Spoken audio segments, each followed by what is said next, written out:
Hey everybody, welcome back to my channel. This is WireDogSec, back with another video for you guys. Today's video, we are in TryHackMe. This is the SOC Level 1 learning path. This is the Digital Forensics in Incident Response module. This is the Redline room.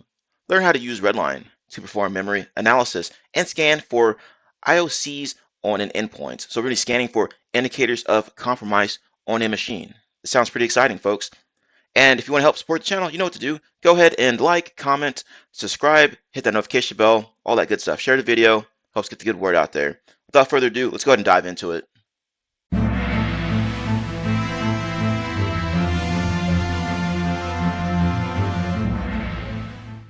Task 1, Introduction. Many tools can aid a security analyst or incident responder in performing memory analysis on a potentially compromised endpoint. One of the most popular tools is volatility, which will allow an analyst to dig deep into the weeds when examining memory artifacts from an endpoint. But this process can take time. Often when an analyst is triaging, time is of the essence, and the analyst needs to perform a quick assessment to determine the nature of a security event. That is where the FireEye tool Redline comes in. Redline will essentially give an analyst a 30,000-foot view of a Windows, Linux, or Mac OS endpoint. Using Redline, you can analyze a potentially compromised endpoint through the memory dump, including various file structures. With a nice looking GUI, you can easily find the signs of malicious activities. Here is what you can do using Redline. Collect registry data, Windows host only. Collect running processes. Collect memory images before Windows 10. Collect browser history. Look for suspicious strings, and much more. Installing Redline on your local machine is straightforward. Run the MSI file and run the installation process. Redline is installed in the virtual machine attached to this room, which I've already started up. So go ahead and click this Start Machine button, get that fired up. And if you want to log into it remotely, here's how to do that here with those instructions. It says accept the certificate when prompted, yada, yada, yada. Okay. The virtual machine may take up to 3 minutes to load. I already have it fired up here, ready to go. Hopefully it's not lagging today. And which company created Redline? That was FireEye. So let's put that in there. Task number 2, data collection. Now that you have the overview of Redline, let's move to the data collection stage. There are 3 ways of options to collect data using Redline. Collect data, create a standard collector, create a comprehensive collector, and create an IOC search collector. Interesting. First one here is standard collector. This method configures the script to gather a minimum amount of data for the analysis. This is going to be our preferred method to collect data in this room. It is also the fastest method to collect the data you need. It takes only a few minutes to complete. Number 2, comprehensive collector. This method configures the script to gather the most data from your host for further analysis. This method takes up to an hour or more. You will choose this method if you prefer the full analysis of the system. IOC search collector, Windows only. This method collects data that matches with indicators of compromise that you created with the help of IOC Editor. You will choose this method if you want to run the data collection against known IOCs that you have gathered either through threat intelligence, incident response, or malware analysis. You imported them into the IOC Editor. We'll look at the IOC Editor a bit further in the next task. So this sounds very useful here. Before proceeding, launch Redline. The icon is conveniently on the taskbar. So let's go ahead and do that here. And okay, they have 2 icons down there. Let's see what this one is. That's Mandiants, and this is Redline. So there we go. Let's see, in this task, we will be using the standard collector method. From Redline, click on create a standard collector. You will have an option to choose the target platform. In our case, we'll select Windows, so it should look something like this. Okay, pretty straightforward so far. Let's jump back over, create a standard collector, and then Windows, got it, okay. Under the review script configuration, click on edit your script. So click on that. This is one of the most crucial steps since you will be presented with a set of data to choose to collect from the host. There will be 5 tabs, which include memory, disk, system, network, and other. Let's dive into some details. Memory. View and edit your script for Windows. Okay. You can configure the script to collect memory data such as process listings, driver enumeration for Windows host only, and hook detection versions before Windows 10. All right, let's see here. Okay, we already have some selected all by default. I mean, this is already collecting quite a bit of information here, right? So that's good to know there. And let's see. Note for this exercise, uncheck hook detection and make sure acquire memory image is also unchecked. So hook detection and acquire memory image.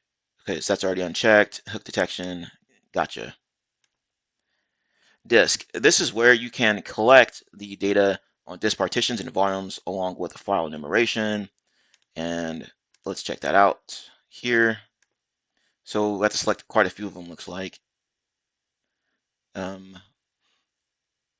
Okay, I'm not sure if we're supposed to be selecting those or not. I mean, looked at ours and there's nothing selected. Maybe we'll get to that here in a second. Let's see. The system will provide you with machine information. So we have machine and operating system, OS information, analyze system, restore points, enumerate the registry hives, obtain user accounts, obtain groups, obtain the prefetch cache, and that looks like this here. So let's flip over to system and see if this one's selected there. Okay, so I have a few items in there. The next one's going to be network. Here, there's nothing there. And other. Okay, so let's flip back over. And network. Network options supports Windows, OS, Linux platforms. You can configure the script to collect network information and browser history, which is essential when investigating the browser activities, including malicious file downloads and inbound/outbound connections. With this option, you can collect the data on different services and tasks running on the system, including the hashes. Now we are ready to proceed to the next important step. After choosing your data options, click OK, then click on Browse. Then under Save Your Collector to. Why is this an important step? Because you will need to create a folder where your analysis file will be saved, and the script for collecting the data you need, in our case, we'll be saving it to the analysis folder. Okay. It says you can choose any folder you wish, but make sure to specify the folder, or make sure the folder is empty.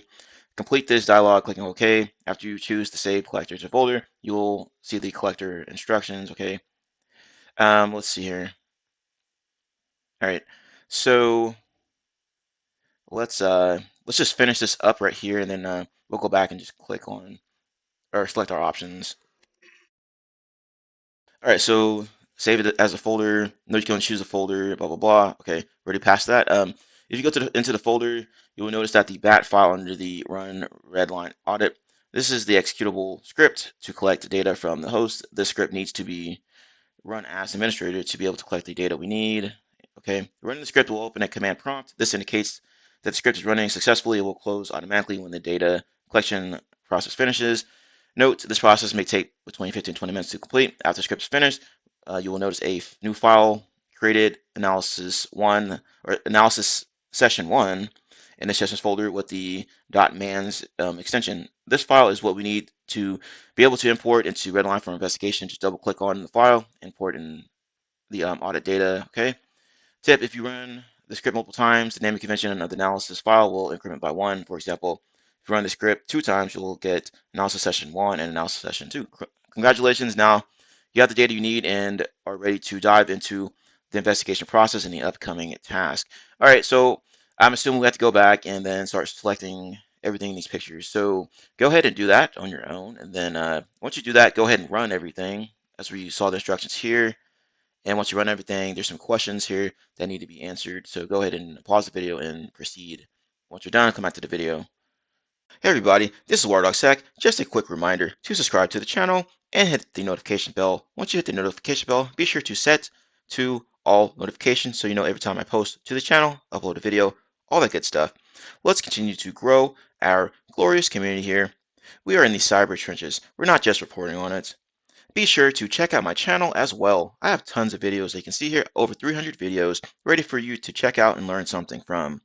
Be sure to review my posts. I'm frequently posting new things to my channel here, including jobs and everything related to that. Also, I have tons of playlists here that you can review, make it more convenient for you. Anyway, happy defending, happy hacking, enjoy the video. We're back on the VM here. Make sure you have the options selected per the instructions or these images here, so they should match. these image um, graphics here. All right, so let's go ahead and double check here. I've already done it. All right, so disk looks good to go. System, network, and then other. So once that's done, you're gonna hit OK. Then we're gonna go to browse, and let's just save this to the desktop, I guess. And let's create a new folder here, and we'll just keep it the same. There we go. Let's select analysis. All right. So I think we're done with that. Click OK.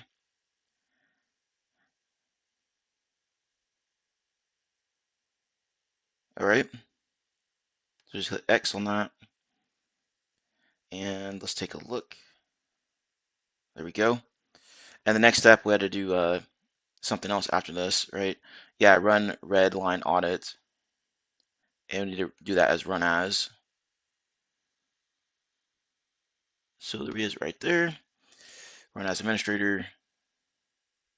Okay, looks like it's working. And then that's pretty much it. We have to wait till it finishes. Yeah, 15 to 20 minutes to complete. All right, so while that's running, let's take a look at some of these questions. What data collection method takes the least amount of time? And if you go back up here, that should be the, I believe it was that first option we had.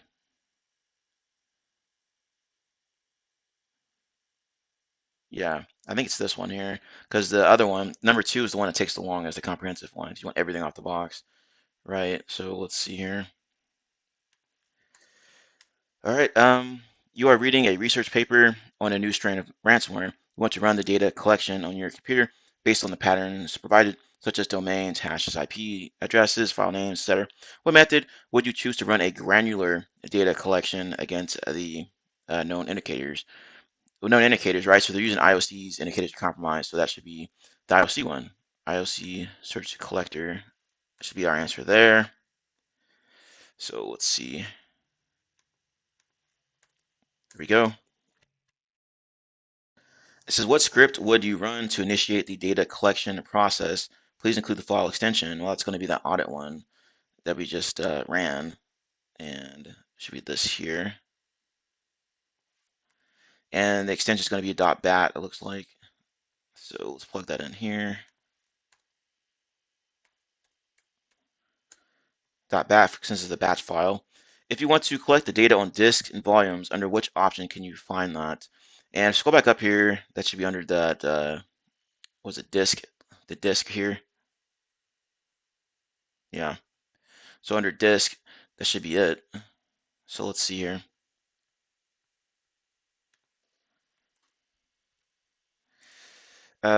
What do they call it? They need the full name here. Disk, let's see.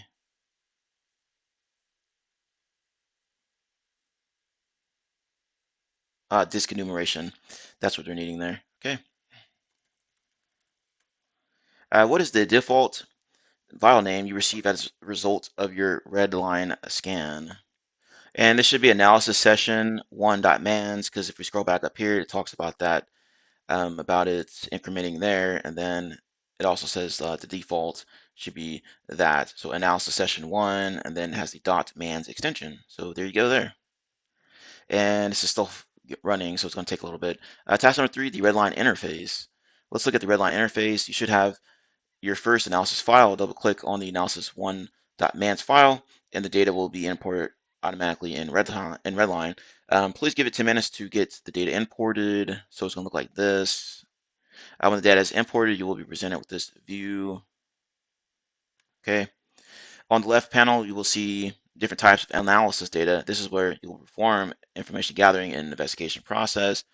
System information. This is where you will see the information about the machine, BIOS, operating system, and user information. Processes. Processes will contain different attributes such as process name, PID, path, arguments, parent process, username, etc. When you expand the processes tab, there will be 4 sections: handles, memory section, strings, imports. A handle is a connection from a process in an object or resource in a Windows operating system. Operating systems use handles to reference or for referencing internal objects like files, registry keys, resources, etc. Memory sections will let you investigate unsigned memory sections used by some processes. Many processes usually use legitimate dynamic link libraries or DLLs, which will be signed. This is particularly interesting because if you see any unsigned DLLs, then it will be worth taking a closer look. Strings. You will see the information on the capture strings.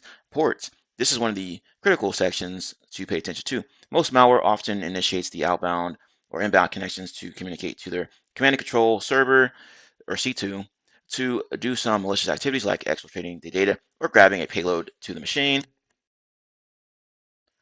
This situation is where you can review the suspicious connections from ports and IP addresses. Pay attention to the system processes as well. The threat actor likes to avoid detection by hiding under the system processes. For example, Explorer.exe or Notepad.exe shouldn't be on the list of processes without or with outbound connections. Some of the other important sections you need to pay attention to are the following here. So file system, registry, Windows services, tasks. Since threat actors like to create scheduled tasks for persistence, event logs. This is another great place to look for suspicious activity or suspicious Windows PowerShell events, as well as log on, log off, user creation times and others, ARP and route entries, um, browser URL history, file download history. And let's see if it's still running. Okay. The timeline will help you to better understand when the compromise happened and what steps the malicious actor took to escalate the attack. The timeline will also record every action on the file it got, create, change, modified, access. Okay. If you know when the host compromise or suspicious activity occurred, you can use the time wrinkles to filter out the timeline to only the events that took place around that time. So that's interesting to know. Timeline, time wrinkles, and that's how you adjust it there, I assume. Time crunches helps to reduce the excessive amount of data that is not relevant in the table view. A time crunch will hide the same types of events that occurred within the same minutes you specified. Okay, it's good to know there. You can find out more about each type of data analysis using the Redline user guide. Now you have learned some basics of different data types to help you during the investigation process. Let's go hunting and see if you can answer some of the questions in the next task. Where in Redline UE can you view information about logged in user? We should be able to find that information here under system information. This is where you'll see information about the machine, BIOS, operating system, and user information. So let's go ahead and grab that and see if that's what they are looking for. And let's see. Awesome. And this is still running. It takes a while, is what they said. Hopefully the machine doesn't mess up. Task number 4, standard collector analysis. Now you should be familiar with some of the data collection terms, techniques as shown in the previous task. Armed with this knowledge, can you find what the intruder planted on your computer? For this task, you have to manually run Redline Collector on the workstation and use the collected data to answer the questions, which is running right now. So there's quite a few questions here. So go ahead and you know what to do. Pause the video, try to answer the question yourself, come into the video, and we'll step through it together. I believe mine is still running if my VM doesn't crash on me. Okay, I'm not sure what was going on with mine, but it said it finished, and when I tried to load it up in Redline, there's nothing there. What I did was go to Documents, and I went to Analysis, Sessions, and then Analysis Session 1, and I double-clicked on this one here to load up the information. And this looks like we can use this as an alternative if you run into issues. Anyway, so the first one, we need to find operating system. So under System Information here, scroll down a little bit, you see Operating System Information, Operating System, Windows Server 2019, Standard 17763. Going to be our answer there, so plug that in. The next one says, be sure to check the rest of the system information section for other useful data. Now, what they mean by that is that you need to scroll down, user information, administrator. So make sure you take into consideration, you're going to look for administrator because that's logged in user. Next question, what is the suspicious scheduled task that got created on the computer? Well, there's an item here for a task. So click on that here and I'll pull everything up here.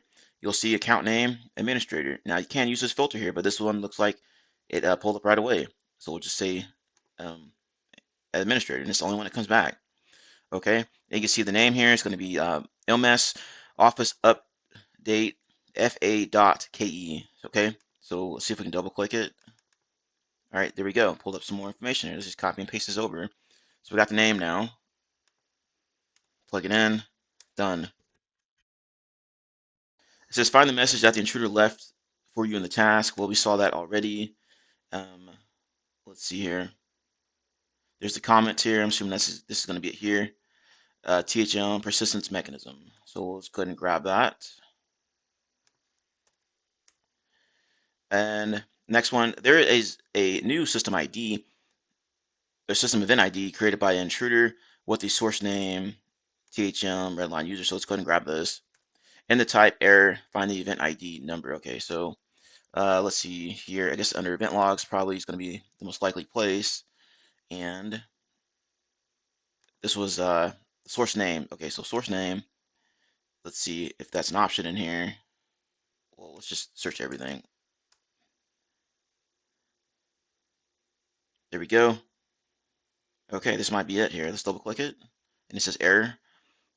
All right, so this appears to be it. And we need the event ID. 546 is going to be our answer there. So let's go ahead and copy and paste this over. Message, someone cracked my password. Now I need to rename my puppy. Okay, interesting there. And that appears to be the next answer. Provide the message. Okay, so we're going to copy that out of there. All right. We're cooking with gasoline finally. It says, it looks like the intruder downloaded a file containing a flag for question 8. Provide the URL, the website. So we have file download history is probably going to be the most likely place. There we go there. And scroll over. There's quite a few items in here. Well, it's flag.txt. So right off the bat, that looks like it's going to be one of the answers at least. Wormhole.app.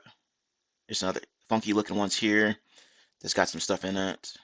Okay, so let's go ahead and check the question again. We need the URL for it, so let's go ahead and grab that one for flag. Let's double click it. Okay.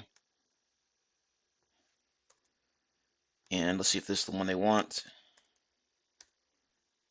Got it. Provide a full path to where the file was downloaded to include the file name. Okay, well, we have that right underneath it under target directory.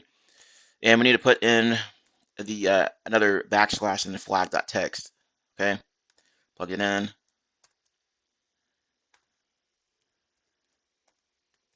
There we go.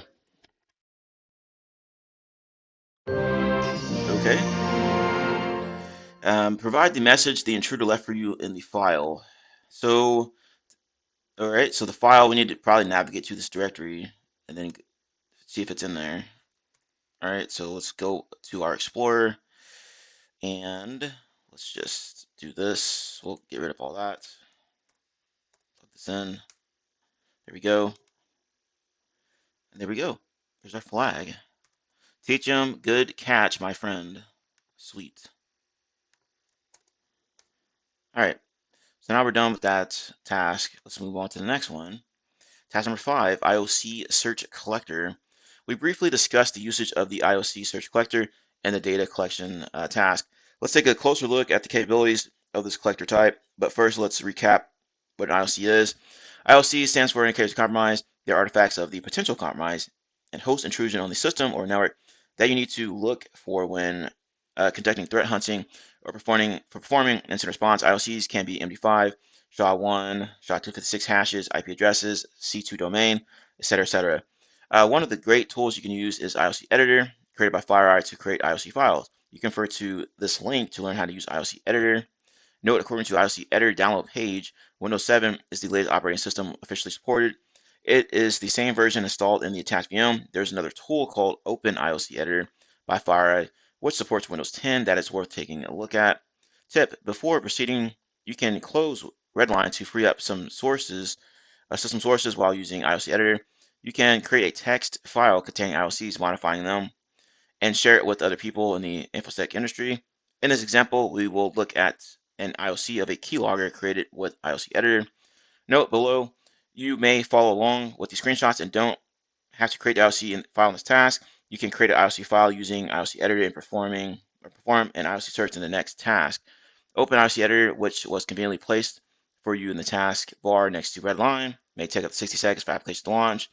Before proceeding, create the directory, which will store the IOC directory. Next, create the IOC file. All right, so you can follow along if you want to. I'm just going to get this fired up and ready to go, since we have to use it eventually, it looks like.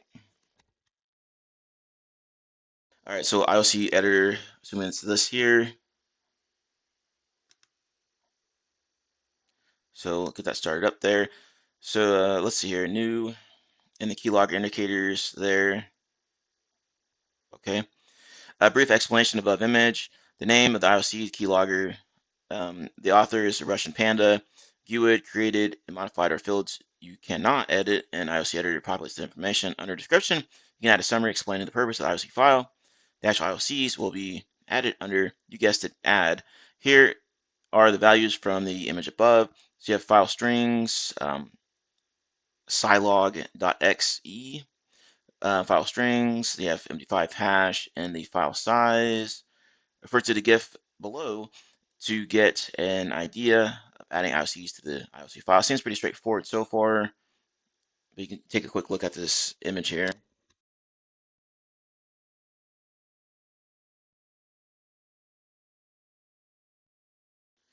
All right, so let's go ahead and continue on. Once you select an item, you can enter the value for the item directly. Let's see if this fired up finally. Okay, sweet. Um, you can also add it to within properties. All the fields are read-only except content and comment. To add a value to the item under, or enter it in content there. Sweet. Once you enter the value, click Save to save it. You can right-click on an item for additional options. See below. I will leave that for you to explore on your own. Now that we've created and saved the IOC file, let's move on and go back to the IOC search collector in the Redline tool. If you close Redline, now is the time to relaunch the application. You can close IOC Editor again to free up system resources. IOC search collector will ignore the data that doesn't match an IOC you gathered, although you can always choose to collect additional data. As the Redline user guide states, the quality of IOC analysis will depend on the data you have available in the analysis session.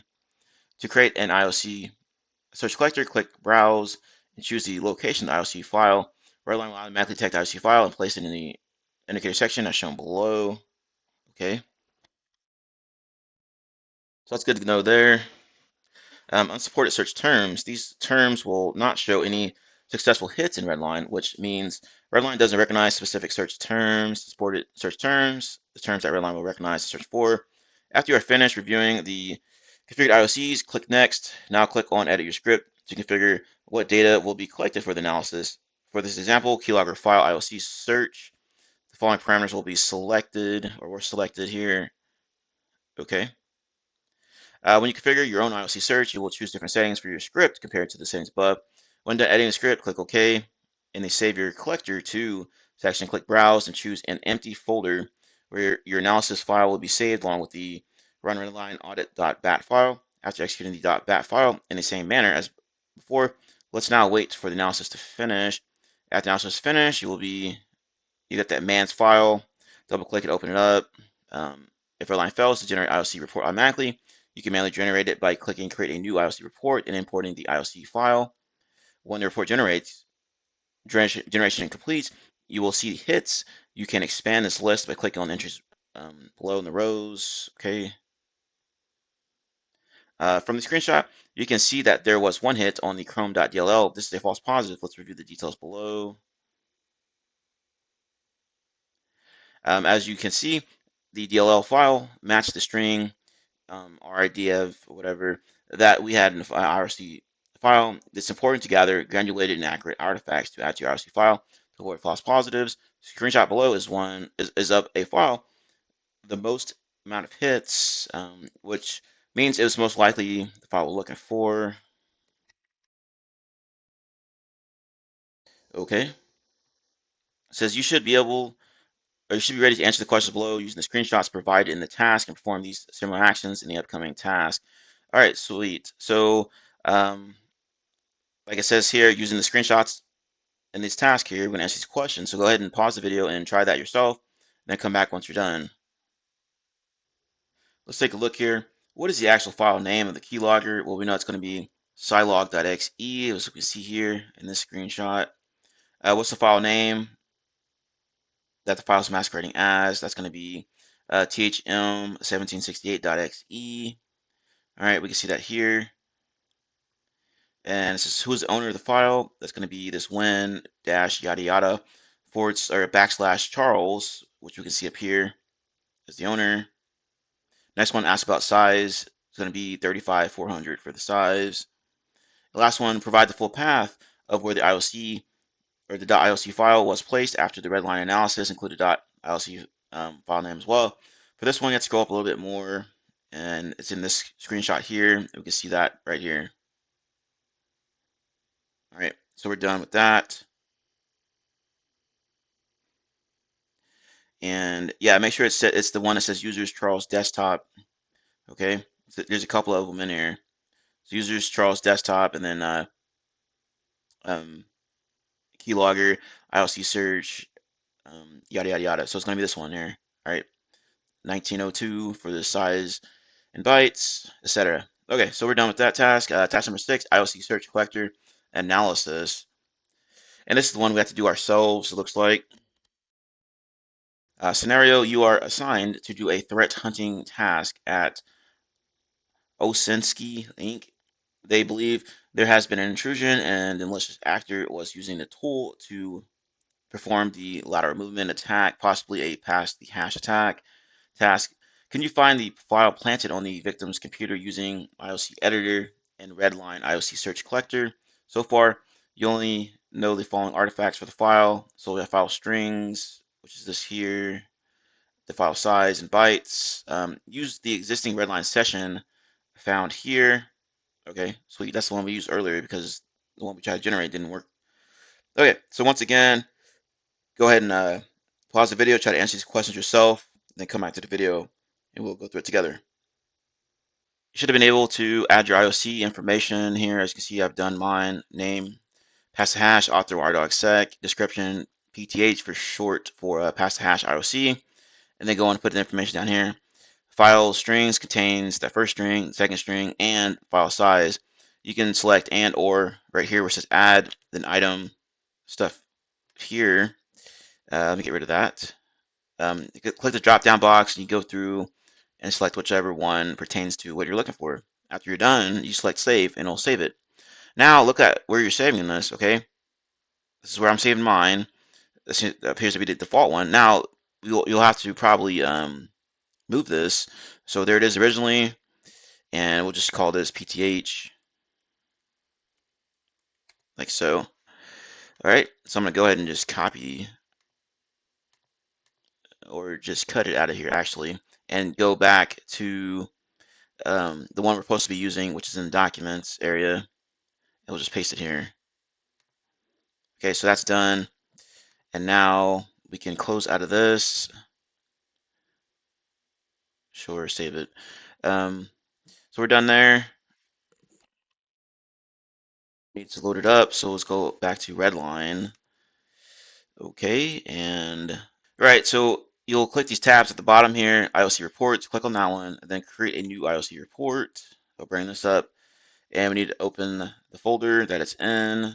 So we are in documents, and then we just saved it in this one. So we'll just select analysis. There we go, pass the hash. Okay, and we'll click OK down here. And it says creating, it says it failed. What happened here? This, great. Okay, so we'll need to delete some stuff off of this box apparently. We'll just delete the one we did earlier that didn't work. Okay, well, it's still open somewhere. Maybe here. Let's X out of that. Yes. All right, let's try it again. Got it. Now let's minimize this here, and then we'll empty the recycle bin, clear up some space off here. Okay, so now let's go back here and try it again. Create a new report, browse to the folder that it's in analysis. There it is. Then we'll click OK at the bottom here. It's running, and let's view background tasks. Let's see here. All right, I'm not sure how long this is going to take. Hopefully It doesn't take forever like the other ones, but I'll fast forward the video. Looks like it finally finished. There's a report. It's already done. So let's take a look here. Let's go ahead and close that, I guess. And there's a report. Click on it here. There's a report location. All right. And I'm assuming it's this here.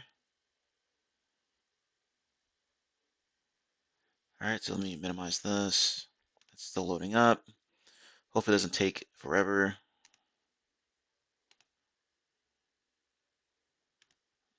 Okay. All right, let's see here. View hits. Okay, let's see this first question. Provide the path of the file that matched all the artifacts along with the file name. All right, well, it's probably gonna be this full path here. So let's click this, copy this. Provide the path where the file is located without including the file name. Okay. Without including the file name, so I mean, same thing without the XE there. Who's the owner of the file? Let's take a look here. Owner, built-in administrators, gonna be our answer there. Let's copy and paste. Provide the subsystem for the file, and let's click this and see if this tells us anything. Let's see here. All right, so let's see.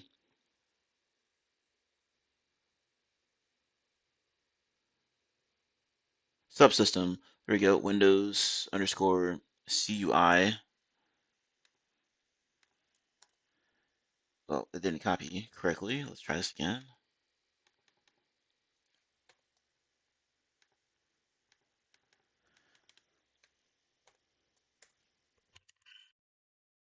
Okay, so it says provide the device path where the file is located, and it's probably going to be under here somewhere. So let's scroll down a little bit and see.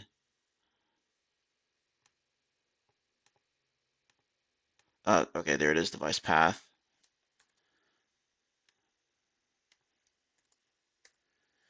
Provide the SHA-256 for the file, and let's see. We'll have the 5 hash here, so let's just use virus total. Search it in here. And then let's see here. What was it again? The SHA-2. Oops, the SHA-2. Yes, we need the SHA-2.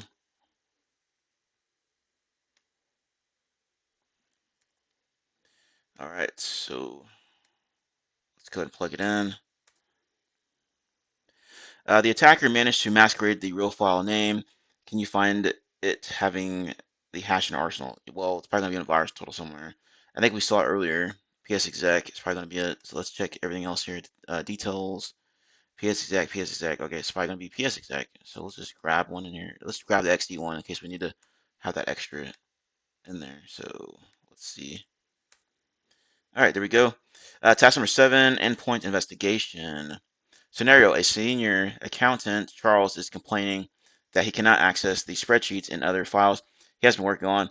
He also mentioned that his wallpaper got changed with the saying that his files got encrypted. That's not good news. Are you ready to perform the memory analysis of the compromised host? You have all the data you need to do some investigation on the victim's machine. Let's go hunting. Task. Navigate to the folder in desktop titled Endpoint Investigation. Double click Analysis Session 1.man's file. The data will be imported automatically into Redline. 3. Analyze the file to answer the questions below. Give it 10 minutes to import all the data. So I'm going to go ahead and do that right now. And let's just get out of this here. Desktop. Here. There we go. Double click it. Now it should start prompting me and doing all this. Okay. Let's see what it does here. So I'm gonna give it 10 minutes or so and see if it fires up. Okay, it looks like it loaded up finally. And let's take a look at these questions. Can you identify the product name of the machine? All right, so system information, and if we look around in here, product name, Windows 7 Basic, Windows 7 Home Basic. So let's go ahead and copy and paste that in. Can you find the name of the notes left on the desktop for the Charles? Okay, let's see here. On the desktop, let's see what the hint says. It's probably something in like processes or something. Well, okay, it's not working. All right, whatever. Let's see here. Try processes and see. And oh, there's username. So let's just plug in Charles to see what comes back for him. And a lot of stuff. Okay. Well, let's see here. The note. So I'm wondering if maybe if we're looking for a text file or something. Let's see here. Let's search string note.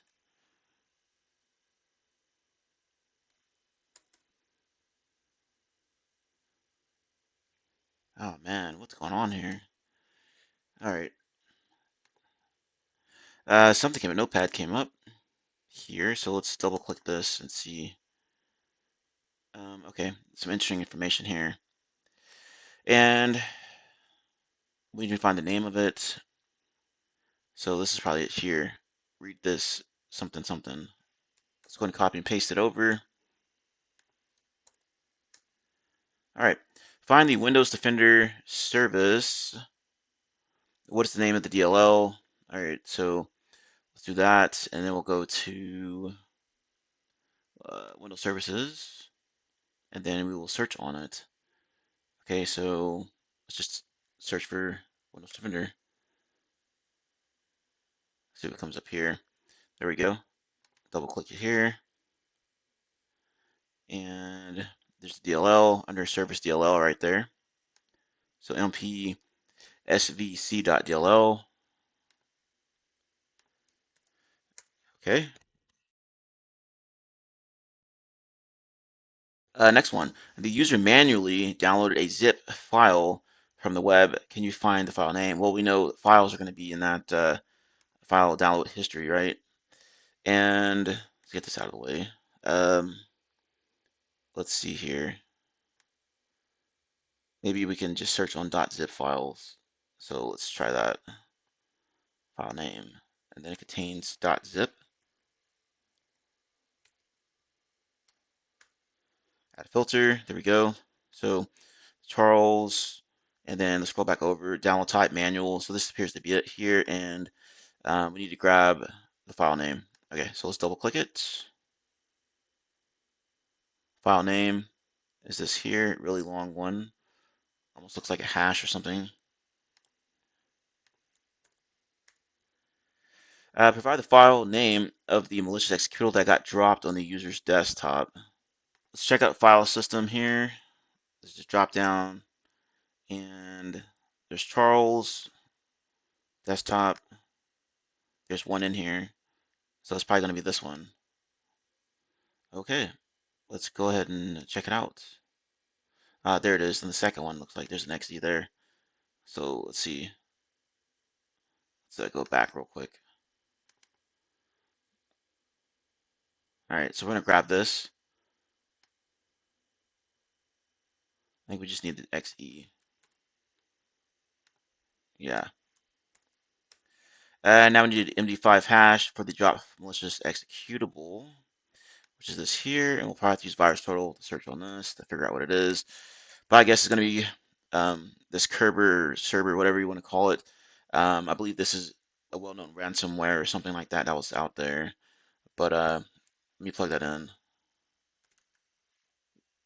If I can spell. Okay, it's right in front of my face. I can't even spell it correctly. Okay, but let's go ahead and VirusTotal and check it anyway. Yeah, so it's been flagged by a lot of vendors. You go to details, and you can see Kerber mentioned down there multiple times, right? And then you can check community tab here. Okay, Kerber.exe, Kerber. There we go. So it has to be at Kerber. All right. So we're good with that. Conclusion. As you have seen, Redline is a powerful tool that can guide you through analyzing the compromised host. You also need to consider the accuracy, or that the accuracy of the analysis will depend on what kind of data you want to collect. Remember, Redline collects various data for analysis, including running processes, services, files, registry structures, event logs, etc. While solving the room, you might have noticed that timeline can be useful when searching for specific keywords. A timeline can give you an idea of when the attack started and what following actions the attacker took. Here's the reference list for you if you missed it in the previous task. Redline user guide, IOC Editor user guide. Congratulations, you have learned a new tool. If you like to challenge yourself, we recommend the Revol Corp Room Next, or REvol. Happy hunting. Read the above. We are done with this room. Awesome. A lot of hands-on keyboard skills here to learn using this Redline tool. It's the first time I ever used this particular product, but it seems very useful. Maybe you can add this to your tool belt for future use in the corporate world, lab environment, what have you. But anyway, if you want to help support the channel, be sure to like, comment, subscribe, and hit that notification bell so you know every time I post to the channel. All that is free, and you help out the channel, help it grow. You can also share the video with any of your friends, family, what have you, any interested parties. Anyway, I will see you in the next video. Have a nice day.